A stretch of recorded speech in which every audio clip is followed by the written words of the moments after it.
Good evening. I'm Pittsburgh City Councilman Robert Daniel Lavelle, And I'm Councilman Reverend Ricky Burgess. and we welcome you back to Black Pittsburgh Matters. And Black Pittsburgh Matters is a series of virtual town hall meetings affirming a citywide agenda that Black Pittsburgh does indeed matter. Black Pittsburgh Matter means that Black lives matter. We must protect the health and safety of Black people. It means that Black communities matter. We must focus on rebuilding Black communities and investing in them. And it means that Black wealth matters. We must focus on increasing Black employment and entrepreneurship. The Black community has been disproportionately affected by concurrent crises. The COVID-19 pandemic and its resulting economic crisis, and of course, racial relations and the protests against police, which is a public health crisis, racism is. Normally in times of crisis and great change, we'll be coming to you as the Black elected officials of Pittsburgh, having meetings across the city with our constituents, partners, and allies. Since we cannot do so safely in the current pandemic, we're now using this media and platform to come to you in the ways we can to talk about what we're doing and discuss policy and legislation concerning Black Pittsburgh. These meetings are available via Facebook, YouTube, and the city's cable channel. You can contact or ask questions via the Black Pittsburgh Matters Facebook page or email us at blackpghmatters, that's blackpghmatters all together, at gmail.com. You can certainly comment on our live feed tonight. Today's town hall meeting is Black Pittsburgh Matters Black elected officials update. Reverend Burgess and I are two members of a larger group of government officials committed to Black Pittsburgh, and that is the Pittsburgh Black Elected Officials Coalition. The PBOC is comprised of 7 elected officials from the state, county, and city levels committed to a Pittsburgh where African Americans can thrive. While Reverend Burgess and I work on a city level, we coordinate with the PBOC from the county and state levels to realize our shared vision for Black Pittsburgh. We are honored to be joined today by members, County Councilwoman Olivia Bennett and County Councilman DeWitt Walton, my big brother. We welcome you to this evening town hall meeting. I think the first thing we perhaps want to do a little bit is talk about things that are going on in our community, given COVID-19 resources and things where people can go and programs that are helping them. Does anyone have any kind of public service announcements? Well, I know out in the Mon Valley, where I work at Take Action Mon Valley, there's a bunch of stuff that we're going to do that's being done out there to make sure that folks have Thanksgiving meals. Saturday, Representative Austin Davis is doing a food drive in McKeesport. Monday, the Greater Allegheny Penn State will be doing a food drive in McKeesport. And then Tuesday or Wednesday, we're still working that out. Take Action Mon Valley will be doing a turkey distribution in Clairton to make sure that folks in the Mon Valley are taken care of for the holiday. So if you're in the Mon Valley and you need to get your dinner for Thursday, please make sure you hit up one of those food distributions because we are out there for you. So please make sure that you get the food that you need for a great holiday. And from my perspective, at 4 o'clock this afternoon, Dr. Deborah Bogan, the health director for Allegheny County, made an announcement regarding COVID, a stay-at-home advisory. As we know, across this country, COVID has become very rampant and very dangerous. And here in Allegheny County, cases of COVID are on the rise. So I have to urge everyone to wear a mask, to urge everyone around you to wear a mask, to stay socially distant. And even though we are about to celebrate Thanksgiving, we have to do it in a manner that we probably haven't done it before, that we have to confine it to immediate family. Those traditional methods of celebrating Thanksgiving puts ourselves and people that we love at risk. For once in our lifetimes, we have to take extra care to take the steps that are necessary to protect ourselves and our families and our community at large. We have to use common sense. We have to do everything we possibly can do to get this under control, because if we don't, we will have continuing devastating impacts on our health, on our economic status, and the well-being of us all. Please, please, please be safe. Thank you. Towards Yeah, that, just this week, a friend of mine in Florida, she lost her brother and her husband on successive days, right? She's my age. We grew up together here in Homewood, and she's living in Florida. Certainly our prayers go up to the family, but they're both COVID related. It is not, this illness is not, this disease, this pandemic is nothing to play with. It's deadly. And especially if you're like me, a senior citizen, it's doubly deadly. And there's nothing to play with. it should also just be stressed, because I just became aware literally as we were getting ready to do this, DeWitt, of this stay-at-home advisory. But I think it's important to note that right now it's an advisory, but if we're not heeding that advisory, they will make it a mandate in order to get this under control. And so I just think people need to understand, please do, as you've already said, take this as seriously as possible before it does indeed become a mandate. Just on the city side, I think it's also worth putting out there for people, Rev, that actually just today in our city council meeting, we approved approximately, I think it was $3 million in additional CDBG relief support for people mostly dealing with either rent insecurity or food insecurity. And those resources are going to be able to be accessed via the Urban Redevelopment Authority. So if you need assistance with your rent, you can reach out to the URA. We're also going to be providing resources to food banks, sort of as Ms. Bennett was speaking to, for those who have food insecurity. So if people are struggling, if your business is struggling, we've seen statistics that possibly 40% of minority businesses may not make it through this pandemic. But if you're in need of assistance, also reach out to the URA because we've been providing loans and grants and to be able to assist people as well. Well, since our last meeting, America has elected former Vice President Biden, where certainly Councilman Rick Walton and Lavelle and I had a chance to meet him personally. They've elected him to be president, the next president of the United States. With Pennsylvania, Allegheny County, and Black Americans playing such a significant role in his election, let's discuss the current situation and how we can use our voices to achieve gains in representation, funding, political power, and other things for the future of Black Pittsburgh. So what does the election, we talked about this the other day, but I think it's worth going back over the significance of the election and what does that mean for our area. DeWitt? Well, you know, there's so much to be said. This election means so much. And I think we have to use a common sense approach to moving an agenda forward, to ensure that there's adequate federal funding for education.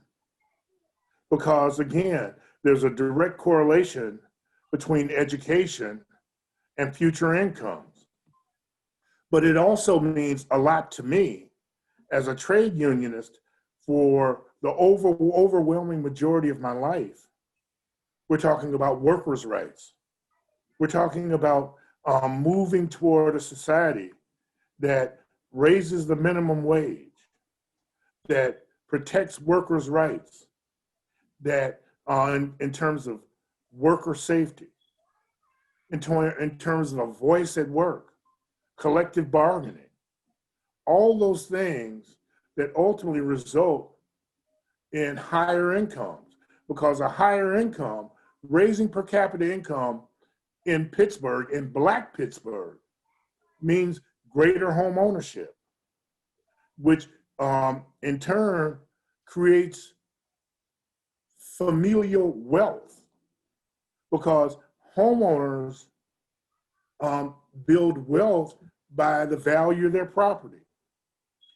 Having more people own their homes ultimately will result in an improvement in public safety, because people are invested in their communities, they're invested in their neighborhoods, and they have higher personal and community expectations and will engage. We empower people in so many ways. I happen to be a member of the United Steelworkers Union, and we are working diligently with the incoming administration to ensure that workers' rights are protected, that workers' earnings are protected, and trade policy, because it's clear, statistically clear, that Black workers in unions earn 25% more for doing the same work than a Black worker that doesn't belong to a union. So it means so much in terms of adding value, growing wealth, being able to build a future for ourselves and for our children. So there's so many ways, and that's just the tip of the iceberg. Climate change, all those things, the things that are being debated in this community all for a while, about clean air, about public safety. It creates an environment to improve and move that whole process forward. There's a lot to discuss, but that's just the tip of the iceberg. Leah, what you think? Well, I think that one, we had more voters, we have more voting engagement than we've ever had. So I think we should learn the lessons and take out the best practices and continue that to make sure that we keep folks engaged and we don't go backwards. And folks being disengaged and having to reignite folks every time that there's a crisis in our country. So that part, but also as Councilman Walton was saying, there's so many issues that this presidency, will start to address and actually, first of all, believe science. So that takes care of two things right there: the pandemic and climate change. So just having some normalcy, somebody who actually doesn't think that they know all and are like a demigod, and somebody who actually listens to other people's opinions, experts in different fields. Even when asked about how he was going to address the Supreme Court, the fact that he said, I'm going to convene people who are constitutional experts and see what their recommendations are around the Supreme Court. So that is not a way that we've been governed for the last 4 years, but that's the way that we're kind of used to being governed. So I think that coming back to normalcy in the federal national level is a great thing, and that it will definitely help to move our agenda forward. It's not the savior. No one president is ever a savior. The work continues. So that's my other hope, is that folks don't get complacent and kind of check out now that we have some semblance of normalcy in the White House. So, Liv, and because I don't know this, what is going to happen economically as it relates to the county, and potentially how it ties into Congress and the federal government passing sort of another HEROES Act? I know so the last time we spoke, I believe Austin told us there was like a $5 billion shortfall at the state level. Here at the city, we're around 53, $54 million shortfall. We just started our budget process today, actually, and we're essentially going to pass a budget that's balanced for the first 6 months of the year. But if we do not receive relief, then we're going to have to make substantial layoffs here at the city, which is personnel. We're talking people. How is the COVID and everything impacting the county's budget? And do you think that some relief will be helpful to the city? And if so, does the county then pass on any of those resources down to the city? Or should I make it a more streamlined question? I will say, is that for me or is that, or? For either one. So we just started our budget process as well. We had I want to say we had our public budget meeting maybe a week or two ago. And then we just had a budget, a committee meeting around the budget. I want to say yesterday. It's all running together, sorry. But so they presented a balanced budget. And I didn't hear of any in the presentations, any cuts that were going to be necessary. Okay. But I also didn't hear anything, and Councilman Walton, I'm sure, can chime in and correct me or add to, about, anticipatory funds coming from the federal level or state. I think because we just don't know what's going on there yet. They still haven't even declared the president-elect. So things that were supposed to be, addressed right after the election has been taking a slow walk. So I think that it would be kind of premature to talk about money that hasn't been approved yet. Well, Liv is correct in that we did hearings almost a month ago, and we had a budget committee meeting yesterday, and on this coming Tuesday, we will vote on the 2021 budget. There is a balanced budget. The county, both through the capital budget, the operating budget, and the grants budget, totals well over $3 billion. And through the administration, they propose no reductions in services or layoffs. They believe, the administration believes that it can function with the resources that it currently has coming in. However, to a point that you raised, Councilman Lavelle, approximately 3.5 months ago, there was a CARES package that was funded, and in that CARES package was a couple $100 million that the lion's share went to the county, and a significant portion of it was passed along to the city. And all of that money has to be spent by December 31st. If it's not spent by December 31st, it is returned to the federal treasury. And there were restrictions on how those dollars can be utilized. That money can only be utilized to pay for dollars that were spent as part of the CARES package or COVID relief to up to December 31st. And it doesn't mean that bills coming in after December 31st, the money has to be out of the door from the county to the city for expenses that have been incurred to be able to utilize it. Now, hopefully, the next session of Congress will provide the heroes will pass a version of the heroes package. Whatever compromise will have to be generated to get that passed.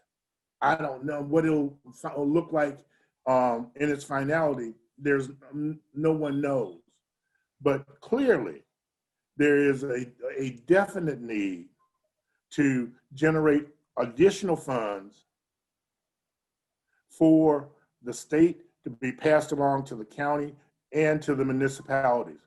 Now, most of those, the CARES packages that I spoke to earlier was the city received, I think, was it 50, was it either 25 or $55 million? You as budget chair have a better idea of what the city received than I do. I can't remember right offhand. But again, the remainder of those dollars are to be distributed to municipalities and boroughs through CBDG funding. And so that is ongoing, and hopefully all of those dollars, the desire is to expend all of those dollars and not send anything back. But if there's something left at December 31st, by the law, it must be returned to the federal treasury. So I want to shift a little bit. We've, in the last few weeks, have had various programs on police stuff. We brought the people who did the city's report on reimagining police. We have, Councilman Lavelle and I have unveiled 2 new offices in city government. But one of the things I'm interested, Liv Bennett is sort of my go-to person to understand the lay of the land in terms of activism. And I'm really curious. It's been, we've had now, we had tremendous activism in the summer and some in the fall. It's sort of not stopped, but certainly has waned down during the fall, probably because of the election. I guess I'm curious as to where that movement is now, and where do you think it's going to look like going forward? You have your hands both on the government side and the activism side, and so I'm curious. I'm really, really curious as to what you think activism looks like, and as we morph from defund the police to whatever it is we're going to become. What do you think that looks like? And I'm hopefully I'm being clear with my question. No, you're clear. So there are still things going on.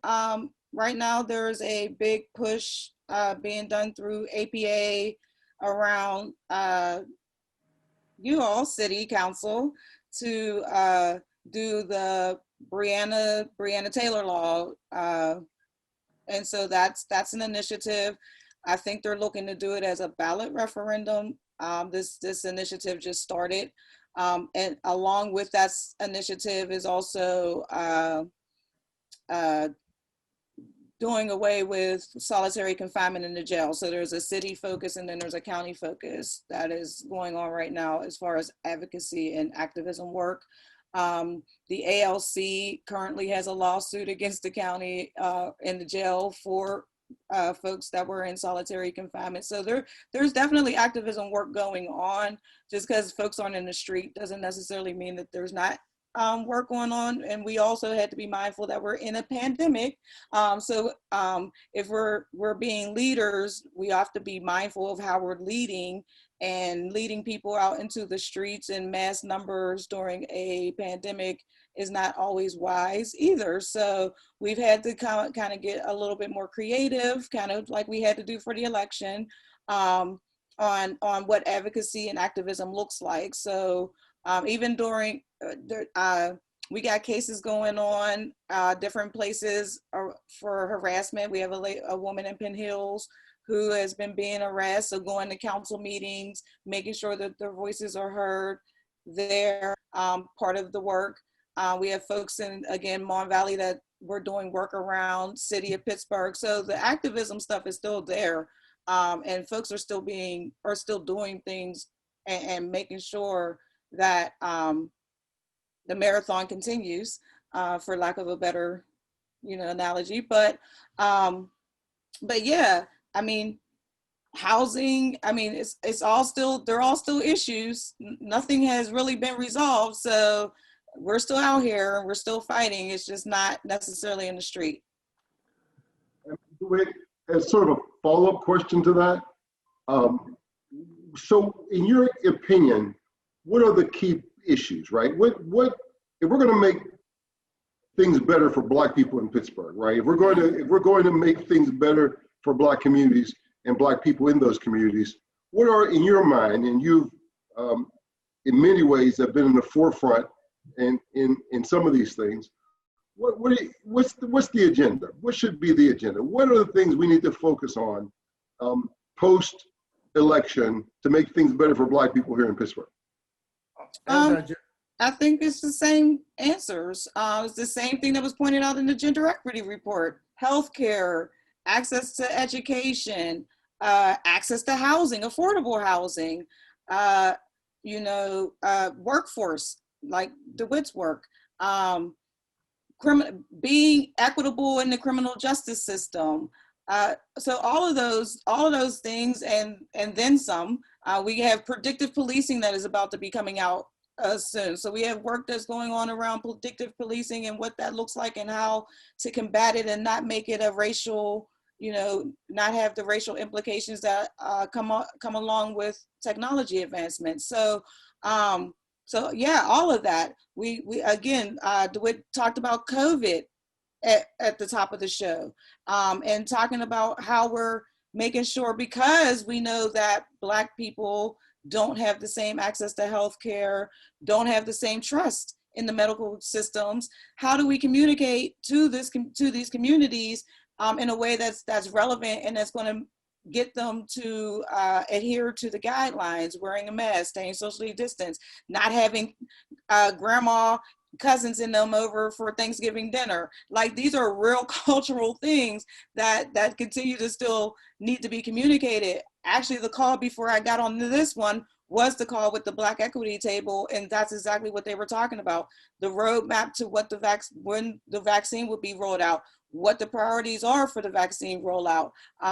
And again, how do we communicate to our communities what things need to be put out there? There's a big thing with contact tracing, where folks aren't answering the calls for contact tracing or not being totally honest with the contact tracers on who they had contact with. So just those things, answering the phone when contact tracing is calling to try to mitigate the spread of the virus. So all of these things, but I think DeWitt has something to say, so I'll let you go.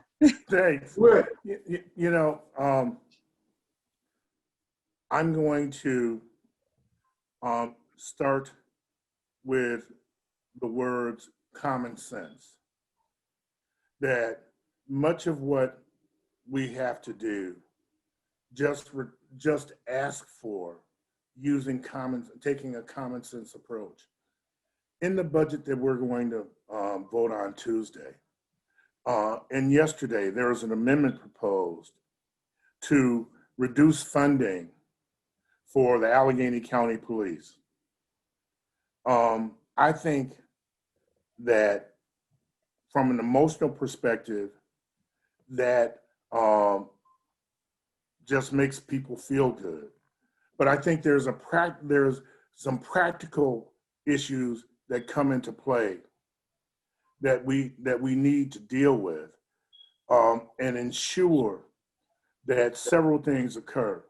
Relative to policing, when you look at what the county impacts, they can only drive the budget of the county police and have an impact on the sheriff's department.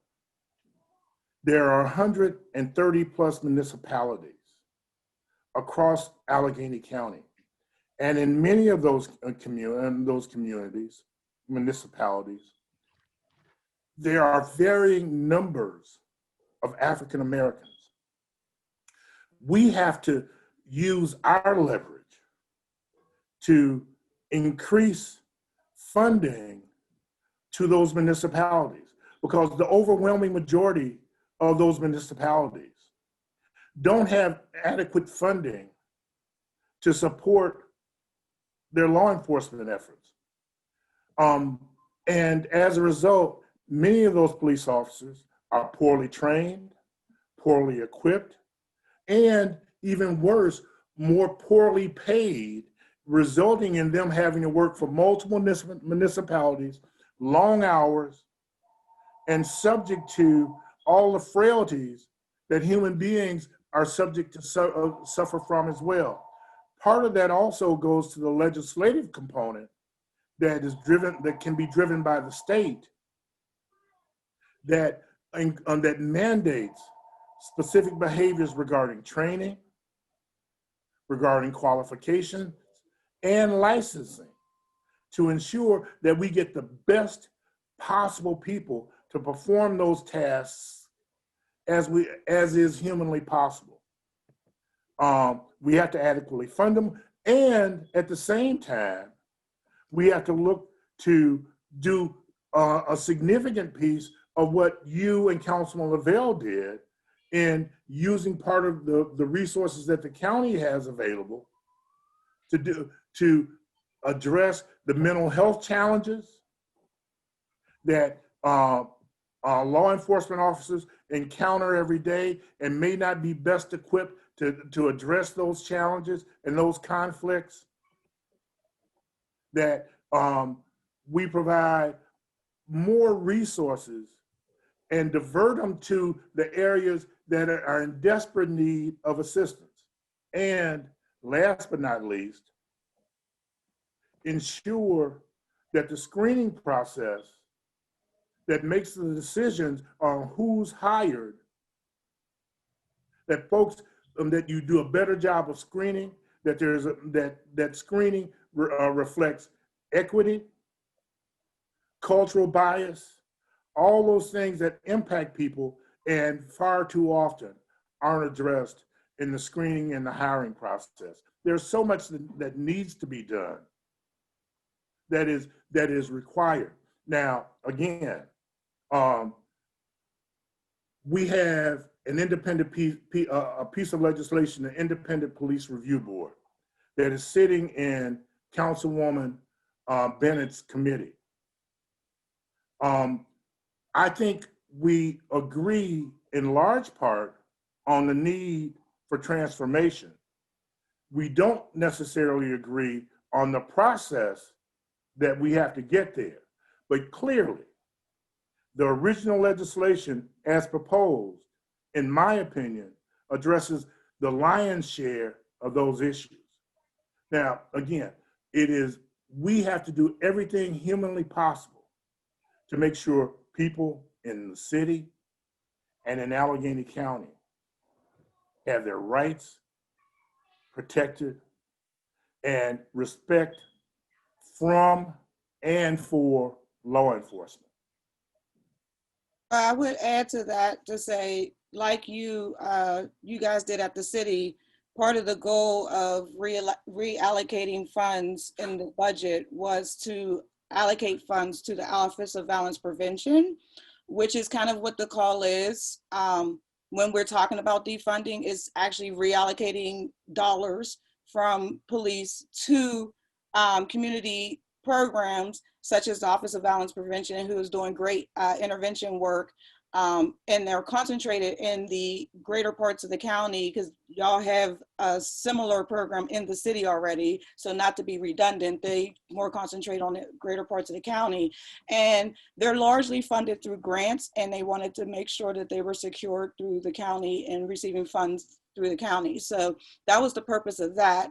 And speaking of the Independent Police Review Board, there is an email coming out tomorrow with an amended legislation to, I guess it'll come out tomorrow. I thought it would come out today, but it didn't. But it will go to my council members. We will be introducing the amended legislation in the next meeting to try to get this moved and done in this year, getting the police review board done. So that's where those stand. Well, congratulations on both. One, I didn't realize you all were proposing moving dollars to your violence prevention. I think it's a great office. They coordinate locally with our group violence intervention workers here. And so the more resources that we can provide to both is only for the betterment of our community. So thank you for that. I want to go back to something you mentioned, Liv, when you mentioned the Black Health Group, that you were recently on a call with them. And I'm curious because during the first wave, we saw that COVID was absolutely having a disproportionate impact on the Black community. And I haven't been a regular participant of those calls. Every so often I jump on one. But given that you do actively participate, are we seeing that same trend happening now? And if so, I mean, you already mentioned common sense preventions, like don't have all your cousins over for Thanksgiving. But do they need more people willing to become contact tracers? Like, if people want to help, how can we do so if indeed the numbers are still doing what we I'm assuming they're doing? Yeah, so yes, there is still a very large disparity between the white community and Black community with the impact of COVID. In the county, I think they're quoting a rate of like 16%. And on that call, Black Equity call, they're quoting more like 40% infection rates in our community. So definitely there is a significant increase when we're talking about the Black community.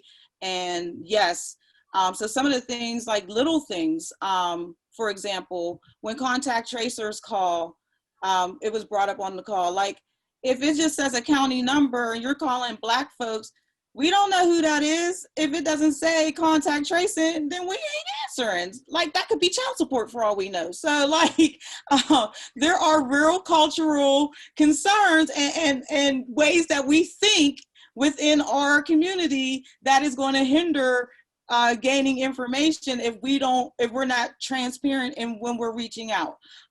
So I think one of the other challenges is that due to HIPAA, you know, when they reach out there, folks want information. Well, who was it that I was in contact with? They can't give that. So folks become frustrated with that as well. So there was like little cute graphics that they were proposing, like a cell phone that had like ex-boyfriend, don't answer that call, AC COVID-19, answer that call. So like just very basic fundamental communication, like this is what we need. We need you to be talking to contact tracers if you were exposed. We need you to be wearing a mask. We need you to social distance, physically distance if you're out somewhere. I never liked the term socially distance in the first place. It should be physically distance because that's what we're asking folks to do, physically distance. And wash your hands. So, and then added to that, not doing these small gatherings because you're listening to the reports coming from the ACHD, that is where the huge infection rates are coming from. They're not coming from schools, it's not coming from, you know, formal gatherings. It's these informal gatherings that folks are having that are becoming super spreader type events. So making sure that we're really being communicating that this is not a drill, people. This is real. We need you to be doing everything possible and really talking to your people. Like I know in my family, we gather for Thanksgiving. So I'm like talking to my family like, hey, y'all, let's not do that. Zoom got no limits on Thanksgiving. Let's go there. So like just being, you know, talking to your own people and your own networks. And because people, like we could put out as much communication as we want to, but trusted communication, people follow communication when they're coming from a trusted source, and trusted sources are people, you know, within our network. So ACHD could put out whatever they want. The Black COVID team could put out whatever they want, but it works a lot better if Daniel Lavelle is talking to his auntie and was like, auntie, you know, that's really not a good idea. Like she's going to listen to that more than she's going to listen to a CDC or, you know, governmental guidelines. So I think that, you know, talking about our individual responsibility and not just practicing the guidelines, but also encouraging our people within our sphere to practice those guidelines and use those common sense measures. Well, I'm going to again, use the word common sense. We all know, whether we agree or not, fewer and fewer people in our communities use standard means of communication and information gathering. Very few people look at ABC, NBC, CBS, or MSNBC or CNN. And more people are gathering their information from Facebook, Twitter, Instagram. And this is a conversation that I've had with folks in positions of responsibility, just as I had early on with those same folks about putting together the group with Highmark and UPMC to begin to do the testing, the multiple testings in various communities in the city and the county. And the FQHCs, federally qualified health centers, to engage them in real ways. We have to use all the tools at our disposal to communicate the message. We all, and it's just not Black folk that don't answer the damn phone if you don't recognize the number. Everybody. If I don't know who they are, hey man, bump that mess, So we have to use creative approaches to do outreach. We have to use social media. Although I am not an avid fan of social media, I understand its impact. And that's why I said how folks gather information. We have to use multiple tools. And again, it is the municipalities or the county and the city, and particularly the county, with greater resources to craft those messages with the hope of getting people to pay greater attention and using those and using mask wearing, physically distant, all of those things to keep people safe. We can leave no stone unturned in trying to combat this, because again, people are dying. We have to attack it with the same ferocity that this county has begun to do in terms of tackling the opioid crisis. It is just as dangerous and just as threatening to the fabric of our society. But, coming out of COVID, we're not going to be the same. And that's something I think that we've not had that conversation. In the Black community, we've probably lost 50% of all the companies, mom and pop stores. If you go through the community, you see they're closing down. Restaurants have closed down. Black restaurants have closed down. I think that, Black people have been laid off, right? Not being able to work. COVID has, many of them, were in, restaurants and places that now, have cut back on their workforce. I think we're going to have a serious conversation about how to strengthen the Black community. If there was ever a time that we're going to need more resources to build more affordable housing and more entrepreneur space and creative space, COVID has devastated our community, and we're going to need disproportionate amount of resources. Luckily, Councilman Lavelle and I have begun that with the Avenues of Hope. But I just think that idea of investing in Black communities, if we're serious about Black people, that we're going to have to do that more now because of COVID. That's going to have to be a major concern of Western Pennsylvania, and not just in Pittsburgh, really countywide. There are Black pockets of Black people throughout the county that have been ignored for many, many years. COVID has devastated them, and they're going to need emergency supportive assistance. I'm talking too much, but I really think we haven't talked about that as much. What do you guys think? Let me jump in there, Rick. I agree wholeheartedly.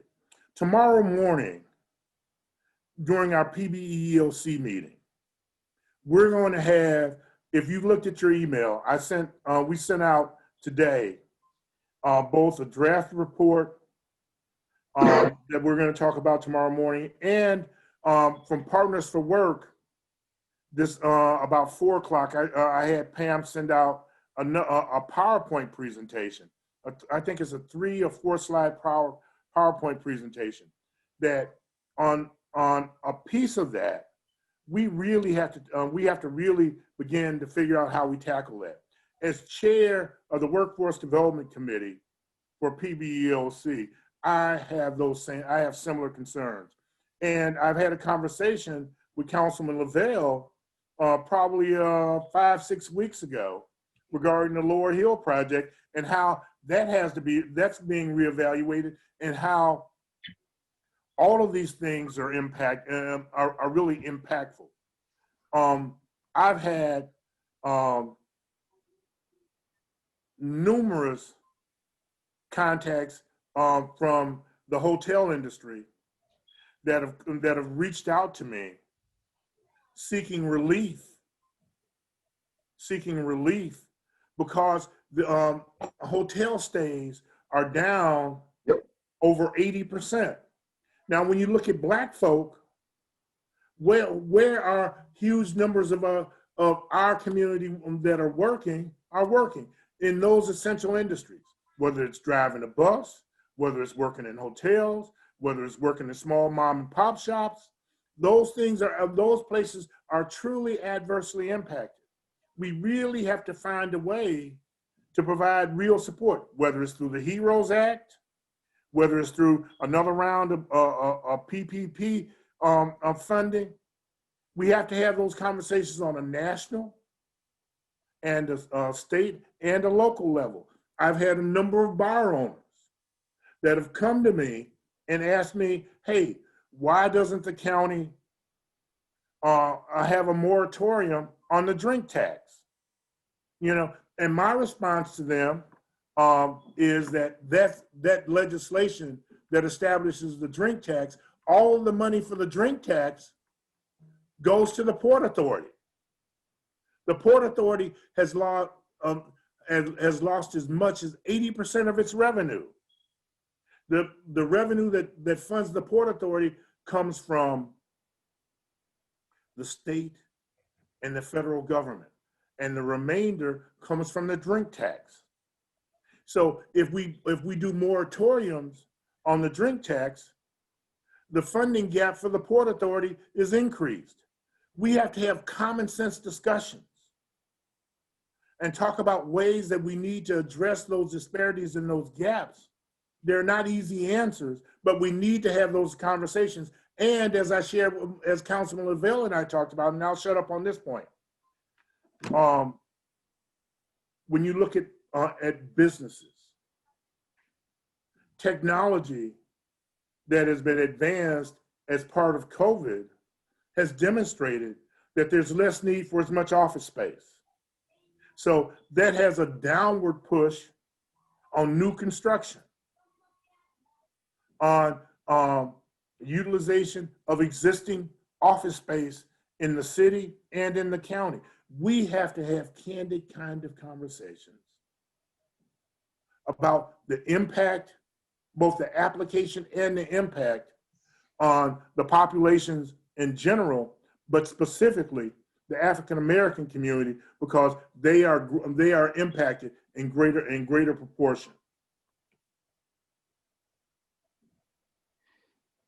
Yeah, I would agree. But I also think we need to talk about what normal looks like after the vaccine as well, because I think folks are going to think that once we have a vaccine that everything goes back to normal, you can walk around, you could be close.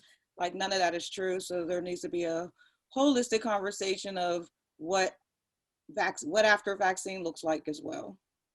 When you say none of that is true, Liv, can you expound on that a little? So first of all, the vaccine itself is a 2-dose vaccine at this moment. So you won't even be vaccinated until about a month after receiving your first dose. So because you have to take your first dose and then 3 weeks later take the second dose, which is like the booster dose. And then a week from there is where you would get your where you would be immune. So that's one. Two, even with the vaccine, you will still need to be wearing a mask. That has not, I think folks, will think that, oh, I'm vaccinated, I can just whip this thing off and never wear. No, that's not going to be the case. We will be in mask for quite a while, even after the vaccine is here. And the time frame also for COVID it doesn't expire once the vaccine is here either. The timeline that they just said on the call that I just exited was about 3 or 4 years we'll be dealing with COVID. So this is not, though we are hitting, necessary, nice benchmarks as far as getting vaccine and timeline and distribution and things like that, that's still not, it's still not the end. We still have some ways to go, and until we hit what we would consider normal again, when we're not walking around with masks and having to physically distance and things like that. Did they, thank you, because you're educating me and I'm sure many others. Did they discuss at all how they're going to prioritize getting the vaccine out there and to whom? And so the first round would be to healthcare workers, like essential workers, and that's 1A.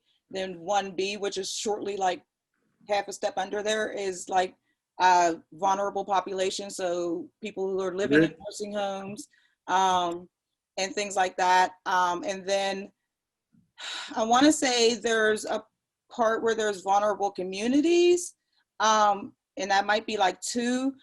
I want to, hold on, I actually think I do have the distribution outline right here. But yeah, so it is phases.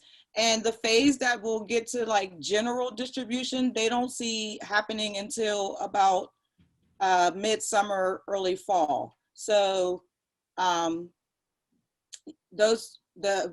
early vaccine, the emergency approvals, that'll happen, and those early ones will get out there like December, January. But until like normal people like you and me won't probably have the ability to go get a vaccine until about June, July or so. And that's coming from the state, Dr. Levine's table, because the national table had a slightly more aggressive timeline. Dr. Fauci was saying more like April, but when I talked to this table today, they were like, no, April's not what they're really saying here. They're more saying late summer, early fall. So. wow, thank you. That's very, very informative. Do you have any last burning questions, Rev? No, I'm good. Okay. If not, we have come upon our 7 o'clock hour. I want to thank both Liv and DeWitt, County Councilman DeWitt Walton, and County Councilwoman Liv Bennett. I want to thank you all for your time spending us with this evening. I want to thank you for the information that you provided with us. When we bring the Black electors on, it really is intended to be an opportunity to provide the public with what is actually happening, and especially you, Liv, with providing information around COVID was just very informative and helpful. And so I thank you all for that. And I want to thank you for also being committed partners with us to rebuild and improve upon the Black community in the city of Pittsburgh and truly make it a city for all. Well, thank you all for having us. And I'm going to drop you what I was reading from, so you have it for your records as well. And Mr. Walton, if you could send me that PowerPoint that you mentioned earlier, that would be awesome. Okay. You haven't gotten it? Okay. I'll make sure I'll send it as well. Well, I want to thank all of you for watching and participating in this town hall meeting. Remember, you can watch this show on Facebook, the city's YouTube channel, or the city's cable channel. A new meeting will occur normally every Wednesday. By working together, united in purpose, we can transform our city, strengthen it for all of its residents. Pittsburgh can only be a city for all when it becomes a city where Black Pittsburgh matters. Good evening, stay safe, and be blessed.